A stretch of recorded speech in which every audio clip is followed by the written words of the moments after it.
Hey guys, William here, and today we're back with another video, and I'm going to be showing you guys my SD-10 hat I wore for Halloween, and check it out. It's not the best. It has a little Dremel inside of it. We haven't finished the top yet. You guys could see it real quick. Let me take it off here. Check it out. Got a little tiny siren inside there. A little chopper. See how it sounds. This was his Halloween costume. Tell him about it. So it's a little bit unstable, so I really couldn't wear it, but this was probably just for a video. But it's a little bit random. Spin around real quick.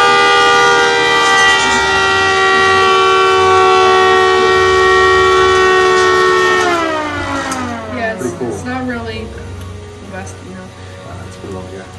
Now we've been working on the Thunderbolt a little bit, and we're redoing the solenoids that you guys requested, right? Tell them about the request. Yeah.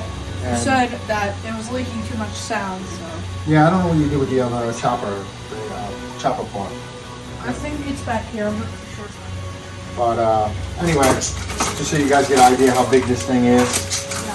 The horn itself is a 14-inch ruler. It's about 16 inches, about 15.5 inches actually. And the new part we have, I believe yesterday, I measured at 10.5 inches. And what we did is we fused everything together. We have the chopper housing and the solenoid itself. We did print one of them. That's one of the little wings that are going to go inside to close it. But some of you guys can see it, the slots are both different size. We widened the ports a little bit more. Yep. We use a little bit more infill. We're printing right now. Yeah, this is about I think like 95% infill on the inside, so this way it's stronger. It's got a little bit more weight to it. But you see it was a big mess up where the horn connected to the solenoid. So we're going to reprint a portion of the horn and try to find a different way to fuse it. We have a couple little tiny 2mm screws in there, something like that. But we're also going to end up going with one of the biggest solenoids we have here. We have two different size solenoids. We were trying to see which one's what. They both move about.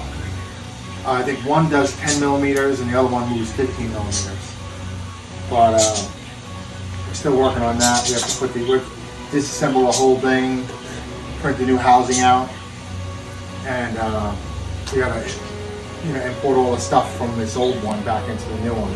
But we'll show you how it works real quick. We can pull it apart so you guys get an idea how it is. This just comes right off, and inside there's a little bearing that's inside, and the chopper up top has a little tiny bit of a nipple on it, and it fits right inside the bearing. All this is just a regular skateboard bearing, but what we did is we measured it out. It's about, I think this is like a 5mm or something like that. It's actually inside. It's like a 20-inch bearing, or 20mm bearing. And it just connects onto there and it snaps. We created a little bevel on either side, so this way we could it snaps right into place and it'll work. But the way the solenoid, I don't know if you want to call these flaps or whatever, the solenoid, they were like really thin. They were like only, I think, maybe 2-3mm thick. And this is about, I think, 13mm thick, the new ones. We had to size them down a little bit more to do some work on it so they fully close. That's, I think, why we're losing so much sound. But, and we also got to fix the weak, or what are these things called again? Horn supports. Yeah, the horn supports. They're real weak. So we still got a lot of work to do. I have to order a new switch so this way we can turn off turn on the solenoids so it just automatically go. Yeah, this way we have a switch.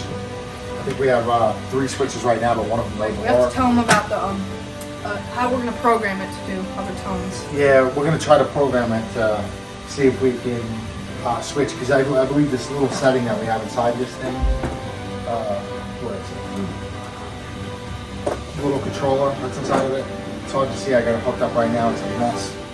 But it has 3 different settings that you could program. So we got one right now that's programmed to do a normal dual tone, and we're gonna work on it to see if we can get it to try to progress into what he wants it to do. We want it to Yeah, do high low. high low. Well, what do we have right now? High low. Yeah, just High high low. low. What's the other one that we have to do? We were gonna do pulse. And Yeah, pulse. The other one's Right. like we were gonna program it to do way out, so we can probably try to get it to do alternate way out. Yeah. We're gonna try.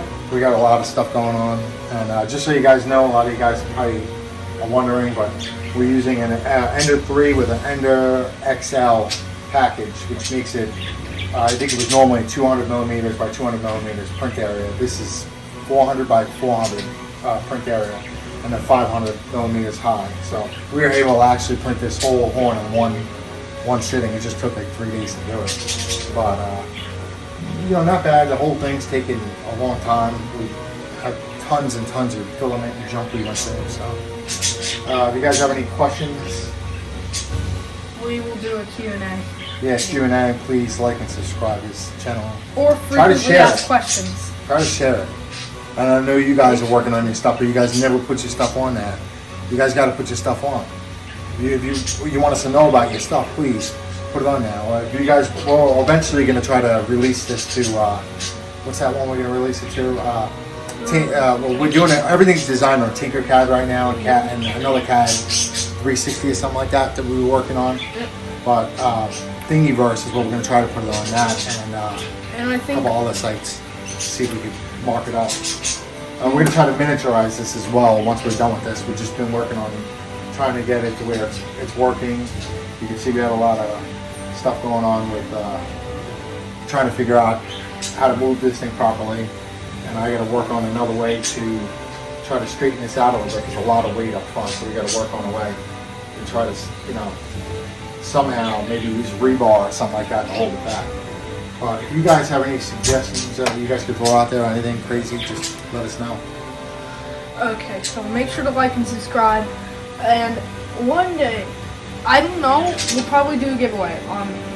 Oh yeah, and also Siren. somebody commented out there we're going to be doing another siren, like one of the European sirens, if we can find it. If you got any pictures of any sirens you guys want us to maybe attempt and try to build, we'll try to work on it.